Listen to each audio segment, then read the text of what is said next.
창원 메가시티 자이앤 위브 결론부터 먼저 말씀드리면 투자보단 실거주 위주로 접근을 하셔야 되는 거고, 실거주 위주의 투자라고 보시면 될 것 같아요. 장기적으로 봤을 땐. 두 번째, 미분양은 제일 처음에 제일 좋은 물건을 잡을 수 있어요. 지금 여기가 일반 분양이 2000세대 정도 됐는데 거기서 한 1000세대 정도 남았어요. 아직 좋은 물건이 남아있는 상태거든요. 근데 미분양은 항상 느끼지만 진짜 위치가 안 좋거나 브랜드가 떨어지거나 사람들 관심도가 엄청 떨어지는 데 같은 경우에는 그냥 안 사는 게 맞을 수도 있지만, 그래도 어느 정도 관심도가 보인 데에 있어서는 미분양은 제일 처음에 잡았을 때 제일 좋은 게 들어와요. 그래서 지금 마이너스 P가 나오는 단지라고 하더라도 제일 미분양을 먼저 잡은 로얄 같은 경우에는 프리미엄 붙는 경우가 굉장히 많기 때문에 미분양은 확실히 제일 처음 잡아야지 제일 좋은 걸 잡는다. 이걸 절대 잊으시면 안 돼요. 그리고 2028년 12월 입주하죠. 그러니까 시간이 꽤 좀 남았어요. 그렇기 때문에 지금 분위기가 안 좋지만 장기적으로는 좋아질 확률이 훨씬 높기 때문에 그런 부분으로 장기적인 관점으로 접근을 해야 되는 거죠. 거기에 대단지 굉장히 크죠. 그 다음 브랜드도 굉장히 좋고, 그 다음 지방은 지금 현재 하락장이 굉장히 짙죠. 그 다음에 수도권이 굉장히 잘 나갔었는데 그게 항상 돌아가듯이 사이클적으로 돌거든요. 그러면 이제 수도권이 좋았으면 다시 지방이 좋아지는 시기가 분명 온다는 거죠. 그러니까 지금 현재 매수가 적기라는 거. 거기다 중도금리 무이자 확장비가 생각보다 좀 싸요. 그런 걸 이제 전체적으로 고려했을 때 실거주 위주의 투자로 접근을 하시면 굉장히 좋지 않을까라는 생각이 듭니다. 한번 내용을 보시면은 지금 없어요. 최근 4년에 시내 쪽에 입주한 물량 자체가 없거든요. 그렇기 때문에 신축이 들어온다는 그 자체, 거기에 브랜드의 대단지가 들어온다는 것만으로 굉장히 큰 의미를 가지는 곳이라고 보시면 됩니다. 거기에 500세대 이상의 10년 이내로 봤을 경우에도 지금 없어요. 좀 많이 떨어져 있죠. 그다음에 여기도 금액대가 지금 이렇게 형성이 되어 있는데 위치상으로 이쪽이 훨씬 더 괜찮아 보이는데 금액적인 부분은 당연히 여기가 좀 더 비쌀 수밖에 없죠. 그 사이에 공사비가 굉장히 많이 올랐거든요. 여기는 다 그 뭐 2015년에서 2017년식 이렇게 되기 때문에 다 지어졌을 때 10년 이상 차이가 나버리니까 그때 되면 또 분양가가 당연히 많이 뒤집힐 거라고 생각합니다. 그래서 분양가가 여기가 되게 비싸게 나왔다라고 생각하지는 않아요. 딱 적정하게 나왔는데 그래도 뭐 건설사 입장에서 조금 과도하게 책정하지는 않은 것 같다라는 생각은 들거든요. 그래서 한번 접근해 볼 만하지 않나라는 생각이 듭니다. 그래서 위치 자체로 봤을 때는 여기 산업연구단지 가까이에 있죠. 그 다음에 진해선도 있고, 분명히 지금 아직 여기에는 철도가 아직 없어요. 그렇기 때문에 그 부분에 있어서는 조금 지금 아쉽다 할 수 있지만 창원도 마찬가지잖아요. 근데 창원에서도 지금 1, 2, 3호선을 계획하고 있기 때문에 그 라인으로 2호선 라인으로 이쪽에 진해까지 들어오는 부분에 있어서 된다면은 앞으로의 발전 가능성은 훨씬 더 높다라고 생각하시면 되고, 창원에 대한 접근성은 당연히 괜찮은 부분이 있습니다. 예를 대단지가 들어오면은 주변이 바뀌어요. 진짜 많이 바뀌거든요. 그런 부분을 일단 감안을 하셔야 됩니다. 그렇기 때문에 대단지의 파워라는 것 자체를 무시 절대로 할 수가 없어요. 세대수는 2638세대입니다. 굉장히 크죠. 거기에서 일반 분양이 2041. 여기서 이제 남은 부분이 반 정도가 남았다고 보시면 되기 때문에 여기에서 좋은 걸 먼저 선점하시는 게 맞고, 여기서도 평형대가 20평대, 30평대, 40평대 이렇게 좀 소형부터 대형까지 좀 다양하게 있어요. 대형 비율이 확실히 좀 작긴 하지만 평형대가 다양하다는 건 굉장히 좋아요. 단일 평형보다는 확실히 대형 평형이 있으면은 그 단지에서 살기가 좋으면 작은 평형에서 큰 단지로 계속 옮겨가거든요. 비싸도 살기가 좋으니까 계속 옮겨가면서 가격이 오를 여지가 굉장히 높습니다. 거기다가 입주 시기가 2028년 12월. 시간적인 부분도 굉장히 많이 남았고, 세대당 평균 1.37대 1. 요즘 주차 대수도 굉장히 중요하거든요. 그렇기 때문에 1.37되면 굉장히 쾌적한 겁니다. 왜냐하면 세대수가 굉장히 많기 때문에 1.37이면 진짜 넉넉한 거죠. 그러니까 여기서 이제 딱 이렇게 반으로 갈리죠. 뒤쪽은 GS, 앞쪽은 두산, 이렇게 두 개가 나눠서 이제 컨소시엄으로 짓는 거죠. 그래서 여기서도 괜찮은 부분을 딱 보시면은 인기 있는 단지는 어차피 정해져 있어요. 트여 있는 걸 원하거든요. 그래서 지금 101동 전체, 그 다음 102동 여기 4, 5라인, 그 다음 여기도 4, 5라인, 여기 4, 5라인, 이렇게 여기 4, 5라인, 4, 5, 그 다음 이쪽에 107동이랑 여기 1호 라인, 그리고 이쪽에 1, 2, 3, 4, 이쪽에 1, 2, 3, 1, 2, 3, 여기 4도 좀 괜찮긴 하겠죠. 그 다음 요 사이로 보이는 부분이랑. 그래서 이런 쪽에서 이제 동을 선택을 하시면 되는 겁니다. 일단 전체적으로는 확실히 84A 타입이랑 102 타입이 확실히 인기가 좋은 라인에 있는 거죠. 이쪽으로 보는 게 남동, 이쪽이 남서 이렇게 되거든요. 그래서 일단 트여 있는 걸 먼저 선택을 하고, 만약에 트여 있는 게 없다, 그럴 경우에는 오히려 단지 안쪽에 있는 여기 동간거리가 굉장히 넓잖아요. 그래서 해는 어느 정도 잘 들어올 거예요, 동간거리 때문에. 그래서 아예 고층으로 올라가면 아파트 단지를 보는 것보다는 오히려 저층으로 내려가서 단지 내부를 보는 게 더 나아요. 단지에서 아파트 보는 것보다는 내부를 보는 게 분양가적인 측면에서도 분양가도 좀 저렴하기도 하고, 오히려 보는 거 자체로서는 확실히 단지 조경을 보는 게 훨씬 더 좋습니다. 그래서 남아있는 물건들을 보시면은 있을지는 모르겠지만, 여기서 이제 필로티층 있죠. 여기 3층 같은 경우에 요렇게 3층, 요런 데는 그냥 수요가 있어요. 1층보다는 훨씬 높으니까. 그 다음에 여기 로비 위에 있는 203호 이런 식으로 해서 그 좋은 걸 좀 선택하실 때 한번 감안을 해보셨으면 좋겠어요. 어설프게 2층, 3층 이렇게 하는 것보다는 오히려 최저층으로 가는 게 좋은데, 최저층에서는 당연히 필로티층이 더 인기가 좋아요. 근데 필로티에서도 2층이 있고 3층이 있잖아. 그렇게 따지면은 3층이 훨씬 더 좋습니다. 분양가가 조금 더 올라가긴 해도 나중에 팔 때나 나중에 또 그 혹시라도 피가 이제 붙었을 때는 훨씬 더 이쪽이 메리트가 높기 때문에, 만약에 이런 부분이 남아있다면 한번 선택해 보시는 것도 좋을 것 같아요. 여기도 뭐 다 마찬가지입니다. 전체적으로 일단은 밑에 뭐가 있느냐가 굉장히 층간소음에 있어서 굉장히 중요한 부분이기 때문에 이렇게 접근을 하시면, 여기도 301호 쪽이 괜찮고, 여기 205호, 204호, 203호, 204호. 근데 남아있을지는 모르겠어요. 이게 여기서는 뭐 고층이 무조건 최고다 이렇게 생각하실 필요는 없을 것 같고, 물론 여기가 바다가 보이는 부분도 어느 정도 있기 때문에 고층이 분명히 좋은 부분도 있지만, 만약에 그 고층이 바다 보이는 고층이 없다 이렇게 했을 경우에는 다른 선택지들을 한번 확인해 보시는 게 좋죠. 여기도 다 똑같죠. 304호, 여기 2층 전체, 여기도 205호 이런 식으로 필로티층을 한번 생각해 보시는 게 좋습니다. 여기도 이제 확장비를 보시면은 확장비가 그렇게 비싼 편은 아니에요. 물론 이게 싸다고 말할 수도 없지만은 그래도 요즘 나오는 확장비에 비해서는 좀 싸게 나온 거예요. 1000만원대로 나왔다는 게. 보통 2000만원대 이상으로 나오는데 여기는 그래도 1000만원대로 나왔다는 거, 굉장히 좀 싸다는 거죠. 분양가도 보시면은 554 같은 경우에는 22평이죠. 22평인데 여기는 뭐 2억대죠. 전체도 비싸도 2억대죠. 5구 타입 같은 경우에는 좀 3억 5천까지 이렇게 올라갑니다. 저층이랑 고층이랑 그렇게 가격 차이가 별로 없어요. 그만큼 이제 뭐 조망이랑 이런 거에 대해서는 크게 별 차이가 없다라는 거거든요.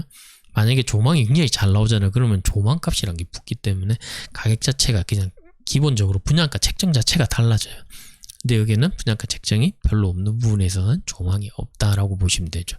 그래도 요즘 분양하는 아파트 단지 치고는 대단지 가격적인 부분에서는 확실히 비싸다는 느낌 자체는 별로 안 들어요. 그리고 74 타입 30평이죠. 4억 3천까지 가면 3억 9천부터 4억 3천까지 가죠. 84 타입 같은 경우에는 4억 5천부터 4억 9천.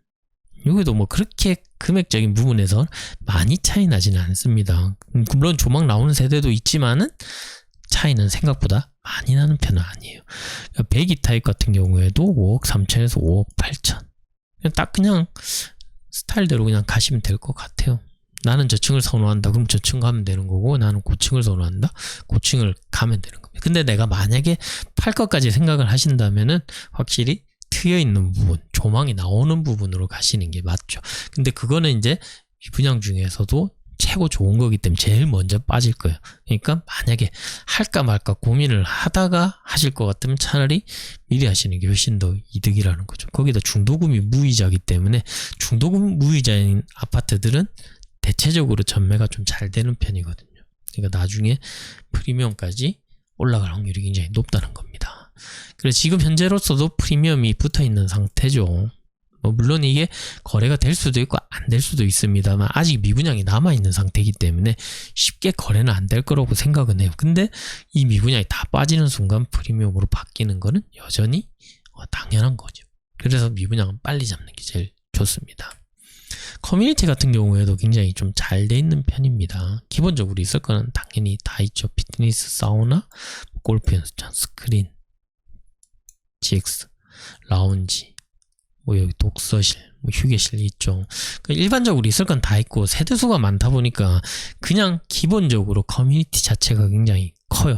그 다음 특화된 부분에 있어서는 뭐 여기 요즘 이게 유행하더라고요. 종로 M스쿨, 뭐 학원 관련해서, 그 다음 교보문고에서 이게 도서들 막 빌려주고 이런 거, 거기다가 여기도 조식 서비스. 물론 이거는 바뀔 수도 있어요. 입주 시 뭐 관리비 증액 없는 조식 서비스. 근데 이게 뭐 가능할지는 모르겠습니다. 관리비 증액 없이 가능할지, 아니면 밥값을 비싸게 받아야 되는 부분이 있을 수도 있겠지만은, 조식은 결국에는 입주하고 난 다음에 입대위가 어떻게 운영을 하느냐에 따라 달라지는 거예요. 이것도 다 마찬가지죠. 지금 계획은 다 돼 있다 하더라도 언제든지 바뀔 수 있는 상황이긴 합니다. 조식 서비스가 안 되는 아파트 같은 경우에도 입대위에서 조식 서비스를 제공하는 경우도 있거든요. 어쨌든 일단 시작은 조식 서비스 제공되는 아파트 자체로서는 프리미엄이 있는 거예요. 만약에 된다면. 근데 여기 세대수가 굉장히 또 많다 보니까 인기가 좋을 수밖에 없죠. 보통 아파트 같은 데 보면은 조식 서비스가 되는데 진짜 잘 나오는 데들이 굉장히 많거든요. 그런 걸 비교해서 보면은 확실히 조식 서비스가 있는 데는 주목을 받을 수밖에 없는 부분이 있습니다. 54 타입, A, B 두 개 타입이 있는데, 여기에 A 타입 같은 경우는 방이 3개, 그리고 54 B 타입 같은 경우는 방이 2개, 대신에 방이 이제 커지는 거죠. 그래서 뭐 이렇게 선택을 하시면 되는데, 일반적으로는 방 2개보다는 방이 좀 작더라도 3개인 쪽이 좀 더 인기가 좋아요. 아무래도 그 금액 대비 좀 가성비 쪽으로 접근하시는 분들이 굉장히 많기 때문에 방이 2개보다는 3개 쪽이 인기가 좋을 수밖에 없습니다. 그래도 가구가 늘어나다 보니까. 근데 내 금액은 한정적이고 내 방은 3개인데 가고 싶고, 이런 분들이 좀 더 많거든요.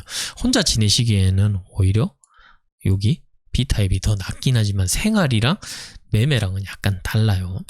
그리고 59A 타입 같은 경우에도 지금 구조가 잘 나왔어요. 포베이죠. 포베인데 주방도 그렇게 좁은 느낌도 아니죠. 거기에 드레스룸까지 들어갔어요. 방이랑 이런 부분은 약간 작아졌을지언정 쓸모있게 나왔다는 겁니다. 그 구조가 굉장히 잘 나온 판상형이라고 보시면 되죠. 59B 타입은 타워형인데 여기도 전체적으로 구조가 잘 나왔어요. 보통 일반적으로는 59 타입에 좀 구조를 못 뽑는 데에는 드레스룸이 안 나오거든요. 드레스룸이 근데 나왔다는 것 자체만으로도 굉장히 큰 의미를 가진다고 보시면 됩니다. 구조가 굉장히 잘 나왔다는 겁니다. 여기서 만약에 드레스룸이 없는 상태에서 여기서 뭐 장을 이렇게 짜놓는다, 이렇게 장을 이렇게 짜놓는다고 생각했으면 방이 굉장히 좁아지는 거기 때문에 그런 거 대비해서는 드레스룸이 있는 게 훨씬 더 유리한 부분이 있죠. 그 59C 타입 같은 경우는 A 타입을 딱 뒤집어 놓은 거예요. 완전히 이렇게 옆으로 좌우 이렇게 반전해 놓은 거거든요. 여기 이제 추가로 팬트리가 들어갔네요. 현관 팬트리까지 들어가요. C 타입 같은 경우에는 확실히 구조 자체는 굉장히 좋아요. 대신에 그 트여 있는 부분에 있어서는 약간 아쉬운 부분은 있죠. 여기는 구조적인 부분으로 좀 접근을 해야 될 것 같죠. 그다음 74A 타입 같은 경우에, 선우편 같은 경우에도 주방이 넓게 나왔죠. 드레스룸도 있고 여기도 포베이에 팬트리. 구조 자체는 정말 잘 나왔다고 보시면 돼요. 거기에 B 타입 같은 경우에도 타워형인데 똑같이 팬트리에 드레스룸 그대로 나왔습니다. 거실 부분도 조금 크죠. 그 다음에 여기 양면창으로 나와 있는 부분은 채광이나 조망면에서도 확실히 우수한 부분이 있죠. 84A 타입 같은 경우에는 알파룸이 들어갑니다. 방이 4개인 걸 요즘 좀 선호를 하죠. 포베이 플러스 알파룸. 주방이 지금 2.9m니까 아까 거기보다 좀 좁지만 여기 개방감은 굉장히 넓어요. 오픈형 주방. 드레스룸, 팬트리 그대로 다 있고 기본적인 부분은 다 있고 알파룸이 추가됩니다. 요즘 알파룸이 좀 대세긴 합니다. 84B 타입 같은 경우에는 여기는 이제 판상형은 아니죠. 타워형이죠.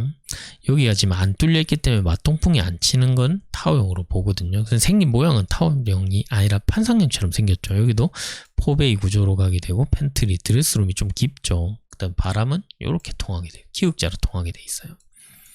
여기도 구조 자체는 괜찮지만 판상형이 아니란 부분에서 조금 마이너스 점수를 좀 받을 수는 있겠죠. 근데 방향면에서는 확실히 뛰어난 부분이 있습니다. 그렇기 때문에 여기도 튀어 있는 부분이 많아서 인기 자체는 좋을 것 같습니다.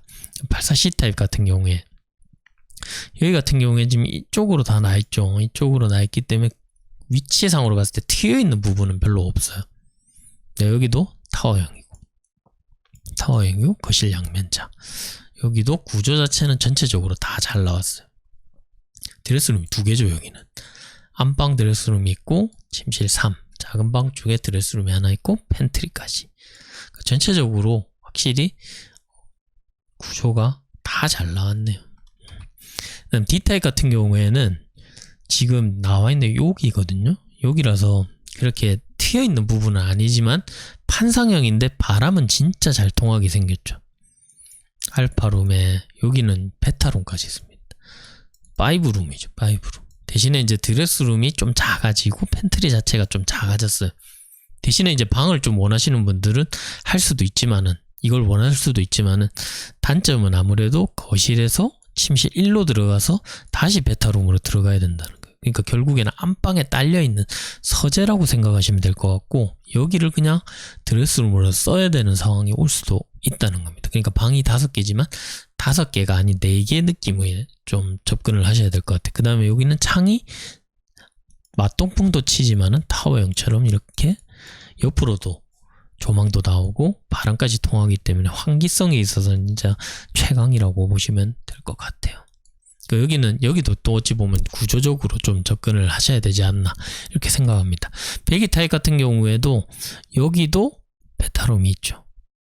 베타룸이 있는데 40평이죠. 이게 41평인데 여기도 바람은 굉장히 잘 통하죠. 맞동풍에 옆으로 튀어있는 창까지 있고, 여기도 팬트리에 알파룸에 베타룸이 있는데, 이건 아까 전에 그 84B D타입이랑 똑같거든요. 근데 여기는 이제 그 튀어있는 부분이 좀 있으니까 인기가 좀 있을 것 같습니다. 근데 여기도 똑같이 서재로 써야 되는 건 마찬가지인 것 같거든요. 그러니까 그런 부분이 있어서는 조금 아쉽긴 합니다. 차라리 방을 이제 문을 따로 냈으면 괜찮은데 이걸 한번 거쳐서 들어가기 때문에 그런 부분에 있어서는 방이 베타룸으로 쓰기보다는 오히려 그냥 방에 딸린 서재 느낌으로 쓰는 부분이 굉장히 많지 않을까 싶어요. 그래도 큰 평형대가 있다는 것은 확실히 인기가 좋을 거라는 겁니다. 그리고 37층이라는 그 층수도 그 주변에 이제 높은 층이 없다 보면은 그냥 랜드마크를 바로 만들어내는 거거든요. 그러니까 37층이라는 것도 의미는 깊어요. 왜냐하면 주변보다 층수가 높기 때문에 눈에 잘 띈다는 거. 대단지 눈에 잘 띄면은 사람들의 관심도가 높아지고 그만큼 주변이 많이 바뀐다는 얘기거든요. 그렇기 때문에 37층이라는 의미는 굉장히 크지 않나라는 생각은 합니다. 그리고 여기서 이제 창원에 이제 도시철도가 만약에 들어오게 된다면은 지금 계획은 다 돼 있는 거거든요. 그래서 여기 들어와서 2호선 해서 진해역까지 이렇게 들어왔을 경우에 이 앞에 여기 생긴다는 거죠. 그리고 여기 생기면은 당연히 창원으로서의 접근성도 굉장히 좋아지는 거기 때문에 앞으로 이 가격대에 만나기는 좀 더 어렵지 않을까 이렇게 생각합니다. 그러니까 여기서도 이제 동간거리를 보시면 아시겠지만 동간거리가 100m 넘어가는 동간거리가 굉장히 많잖아요. 그렇기 때문에 전체적으로 저층이라고 하더라도 일조권에 있어서는 어느 정도 보장이 된다라고 보시면 되는 거거든요. 그래서 항상 말씀드리는 거지만 여기는 저층도 생각보다 나쁘진 않다. 그래도 제일 먼저 선택해야 되는 부분은 당연히 이쪽으로 보는 바다 조망 나오는 라인이겠죠. 그 다음에 트여있는 라인. 1순위는 바다에 트여있는 라인, 2순위는 그냥 트여있는 라인, 3순위 같은 경우에는 중간에 단지뷰를 보는 차라리 좀 저층, 분양가 좀 싸고 단지뷰를 보는 쪽. 그 다음에 이제 만약에 나는 근데 해가 꼭 필요하다, 해가 많이 들어왔으면 좋겠다 하시는 분들은 오히려 그냥 단지 내에서 아파트를 본다 하더라도 고층으로 올라가시게 되면 아파트를 보더라도 해는 굉장히 잘 들어오거든요. 그러니까 그런 부분을 이제 맞춰서 선택을 하시면 됩니다. 근데 사람들이 일단 기본적으로 제일 원하는 건 튀어있는 걸 더 원하거든요. 그 다음 뷰가 나오는 걸 더 원하기 때문에 내가 그래도 나중에 좀 잘 받고 팔고 싶다, 뭐 그럴 경우에는 오히려 고층이나 뷰 있는 쪽을 먼저 선택하시는 게 좋죠. 그러니까 그런 걸 선택하시려고 하면 미분양 중에서는 빠르게 선택하시는 게 제일 좋다라고 보시면 됩니다. 궁금하신 거 있으시면 문의 주시면 설명해 드리겠습니다. 감사합니다.